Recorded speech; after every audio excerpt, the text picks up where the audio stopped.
જય માતાજી ખેડૂત મિત્રો, પ્રાકૃતિક ફાર્મ એમાં હું બીસી જાડેજા તમારું સ્વાગત કરું છું. મિત્રો જોઈ લ્યો, આપણે આમાં પારામાંથી એકદમ ફૂલ જ ખડ થઈ ગયું હતું, બરાબર. તો આપણે આમ જો હાથીથી આમ જો કેવું સરસ મજાનું આમ જો નેદ નીકળે, જો તમે જો આ રીતે ઝીણું ખડ હોય એટલે તમે હાથી હાકી નાખો આ રીતે પારામાં ને એમાં. કોઈ પેસ્ટિસાઇડ દવા છાંટવા કરતાં આપણે આવડી આ રીતે કરી નાખીએ એટલે મસ્ત ચોખ્ખું થઈ જાય. જો તમે જો હવે ઝીણું ખડ છે, હવે તડકો એક દિવસનો આવ્યો એટલે મસ્ત સુકાઈ જાય.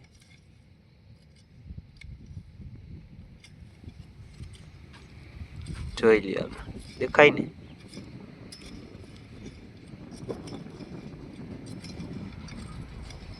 તો તમે પણ આ રીતે ટ્રાય કરજો. જય માતાજી.